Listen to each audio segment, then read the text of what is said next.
Salut à tous et à toutes. Et oui, une bonne nouvelle vient de tomber dans notre Olympique de Marseille, malgré cette période compliquée avec des résultats pas terribles du tout.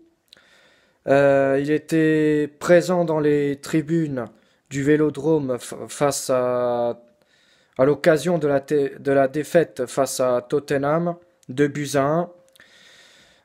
Franchement, ce match, il m'a grave dégoûté. En plus, on avait au moins une place pour l'Europa League si on aurait fini sur un partout. En plus, Kolasinac qui rate vraiment l'immanquable en fin de match. Et par derrière, on se fait punir avec un but d'Holberg. En plus, en première mi-temps, c'était plutôt nos Olympiens qui dominaient. Après, début de deuxième mi-temps, ça a basculé du côté des Spurs. Mais en fin de deuxième mi-temps, l'OM a repris le dessus. Et on avait vraiment, après l'égalisation des Spurs, on avait vraiment la place de marquer un deuxième but et de prendre 3 points et avoir une qualification en huitième de finale pour ensuite, ça aurait permis de célébrer pour la 2023 les 30 ans de la victoire en Ligue des Champions. Mais malheureusement, il y a des joueurs qui n'ont pas été efficaces devant. Et à la fin, on s'est fait punir. C'est Jean-Pierre Papin, qui est maintenant âgé de 58 ans, qui est vraiment plus proche que jamais du club depuis qu'il a quitté le club en 1993 en tant que joueur. Alors, il a récemment démissionné de son poste d'entraîneur de Chartres, qui est un club de National 2. Donc, JPP, dans les prochains jours, il est attendu pour s'engager à l'OM pour occuper un rôle de conseiller. Il sera le conseiller de Pablo Longoria. Moi, je trouve que c'est une très bonne nouvelle parce que, bon, non seulement c'est une légende du club, c'est un joueur qui nous a apporté énormément. Bon, malheureusement, j'ai pas connu cette époque-là, mais surtout avec ses fameuses papinades et tout, c'était vraiment un joueur qui régalait sur le terrain. Donc, je trouve que c'est une bonne nouvelle d'avoir quand même une légende et quelqu'un qui connaît vraiment le club pour être conseiller de Pablo Longoria, notre président. Je vais vous raconter, enfin, je vais vous en parler vite fait de son historique. Alors, il a été, durant son parcours junior, il a été formé à Vichy. Ensuite, avant de rejoindre l'OM, il a joué à Valenciennes. Il a porté les couleurs de Bruges avant de s'engager à l'Olympique de Marseille. Et Jean-Pierre Papin a été 50, enfin, il a eu 54 sélections et 30 buts en tout entre 1986 et 1995. Il a remporté la médaille de bronze à la Coupe du Monde en 1986. Malheureusement, bon, Papin, il n'a pas réussi, il a gagné aucun titre avec les Bleus. Ça, c'est dommage quand même pour lui.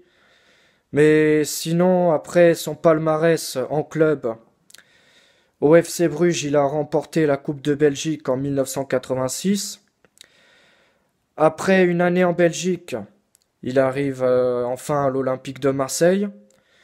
C'est là où il remporte 4 fois le championnat de France en 1989, 1990, 1991 et 1992, pardon, durant les années tapis. Et il remporte une Coupe de France en 1989 Et il est deux fois finaliste de la Coupe en 1987 et 1991. Non seulement en 1991, il est finaliste de la Coupe de France, mais aussi de la Ligue des Champions, où l'OM, après avoir dominé le match, à la fin, l'OM s'incline face à l'Étoile Rouge sur penalty, si je dis pas de bêtises. Et après avoir fait son passage à l'OM, eh ben, Jean-Pierre Papin il signe au Milan AC. Et c'est en 1993 quand l'OM va remporter sa seule et unique Ligue des Champions, où Jean-Pierre Papin jouera dans l'équipe adverse. Voilà. Et Jean-Pierre Papin, il remportera ensuite l'année suivante la Ligue des Champions en 1994 avec les Rossoneri, le championnat d'Italie en 1993 et 1994, la Super Coupe d'Italie en 1992, et il a été deux fois finaliste, il a été une fois finaliste en 1993, la Ligue des Champions. Donc voilà, Jean-Pierre Papin, il a quand même un palmarès quand même, on va dire, bien rempli. Il faut pas oublier qu'il a porté aussi les couleurs du Bayern de Munich. Il a été finaliste de la Super Coupe d'Allemagne en 1994, puis il a remporté une Ligue Europa en 1996.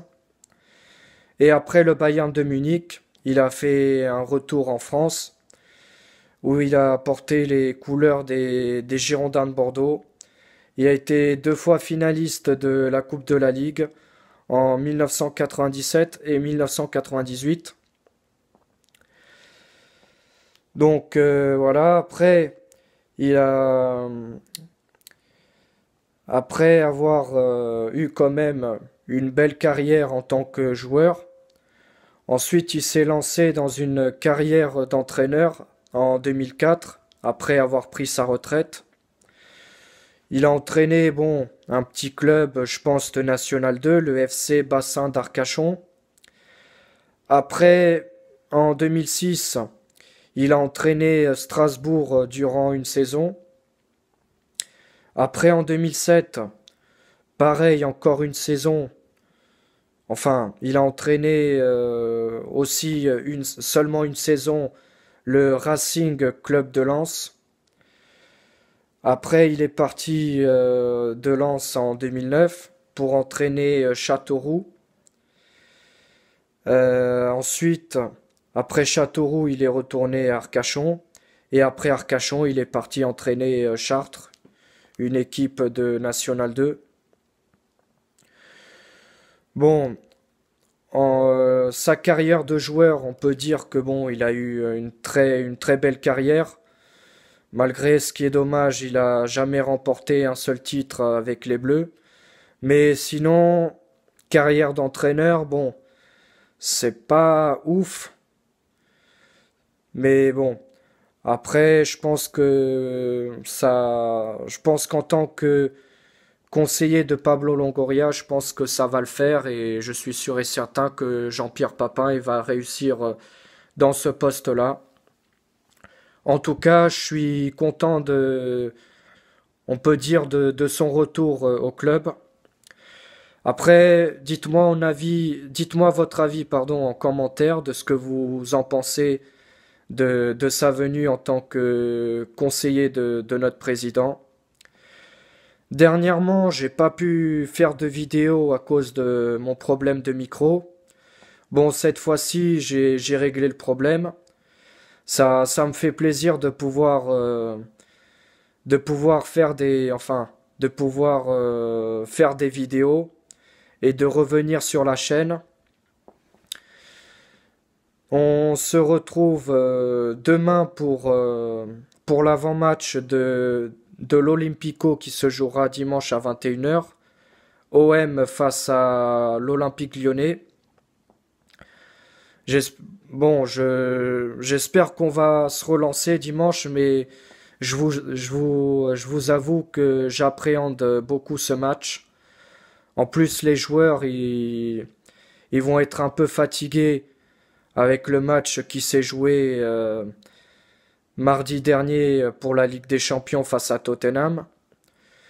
En plus, Lyon, ces derniers temps, c'est pas une équipe qui nous réussit beaucoup, ça il faut le dire.